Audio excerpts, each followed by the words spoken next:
bisita nga yung anak ko. So, nakabili si auntie ng beef steak, $25. $25.85. So, yan, lutuin ko doon sa dalawa. Yan guys. Punasan ko lang ng konti. At dahil sa kapal ng beef na ito, kasing kapal ng mukha ng auntie nyo, hiwain natin sa 3. Para magkasya sa anak ko at sa kaibigan niya. Pag naiwan yung isa, ay bless si auntie. Pag hindi, okay lang, kainin nila lahat. Lagyan lang natin ng black pepper, garlic, butter, salt na seasoning, tsaka ano yun, smoked paprika and chili flakes salt. Yung mga ganun para smoky ang amoy. So yan lang. Tapos griddle kasi yung gamit ko, kaya inalis ko yung buto. Yung price nito pwede na to sa ano $12.99 a pound ito. Ang regular is $18.99 a pound. So nakalibre si auntie ng malaki-laki rin na save natin.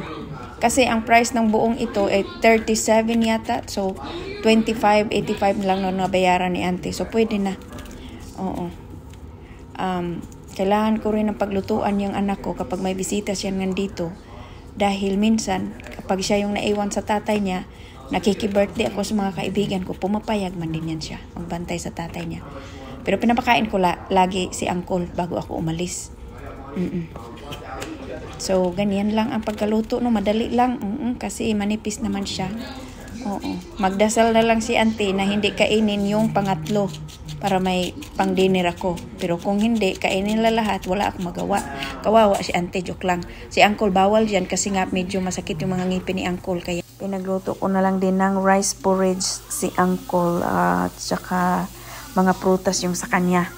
So, ito yung deal namin ng anak ko. Pag pumupunta dito yung kaibigan niya, pinagluluto ko yan sila kasi mas gugustuhin kong dito sa bahay pumupunta yung mga kaibigan ng anak ko kaysa yung anak ko yung pupunta sa bahay ng kaibigan ng anak ko. Dahil dito sa Amerika, very dangerous kasi uso dito yung mga bawal na gamot, yung mga yung mga pills na ganyan.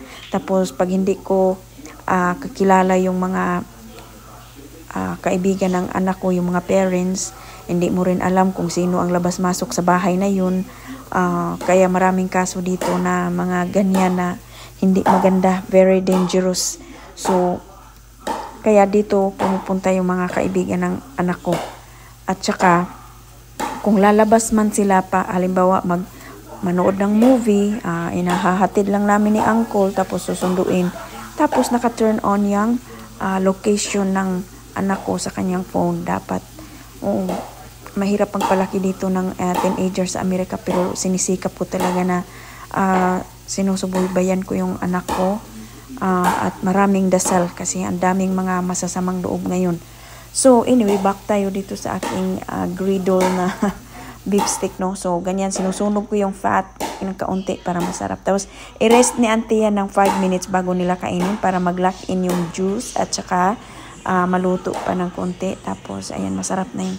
Inihanda na ni auntie para sa kanyang anak at saka bisita ng anak niya. Ganyan tayong mga ina. Kaya sabi ko, mas okay na nandito sila at namomonitor ko kaysa doon sa bahay ng kaibigan niya na hindi ko kilala. So, yun lang. Maraming salamat. Bye-bye. God bless.